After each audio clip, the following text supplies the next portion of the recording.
Isa pang kaso ang nakatakdang isampa ni dating Senador Antonio Trillanes IV laban kay dating Pangulong Rodrigo Duterte at Senator Lawrence Christopher Bongo.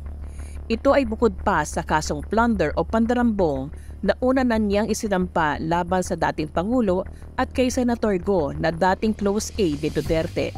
Ayon sa dating senador, inihahanda na ng kanyang kampo ang pag-asampa ng kaso na may kaugnayan sa frigate scam na umano'y bilyong-bilyong piso ang halaga. Dagdag pa ni Trillanes, imposibleng hindi nakinabang si Go sa mga transaksyon ng kanyang pamilya sa dating administrasyon.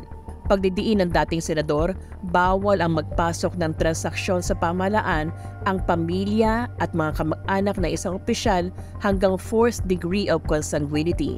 Sa kaso anya ni Go, mismong miyembro ng pamilya nito ang umano'y tumanggap ng tseke mula sa pamahalaan para sa aniyay proyektong pinasok ng kanyang ama at kapatid na parehong hindi lisensyado o kwalipikadong makipagnegosyo sa pamahalaan. Dagdag ni Trillanes, hindi lang si Senator Go ang sangkot dito, kundi maging si Pangulong Duterte dahil siya mismo aniya ang nagbigay ng pondo sa mga naturang proyekto.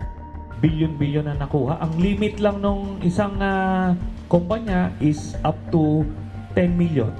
Yung isa up to 50 million. Pero bilyon ang total na nakuha. Tignan nyo kung saan ang galing yan at nasaan siya ngayon.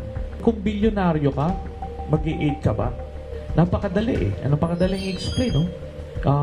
6.6 billion napunta sa kontrata ng tatay at kapatid mo na hindi qualified.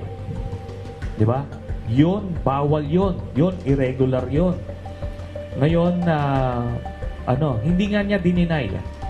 Hindi siya dininay. Ang ginagawa lang niya mga tanga yung mga Pilipino na hindi siya nakinabang kahit yung pamilya niya nakinabang.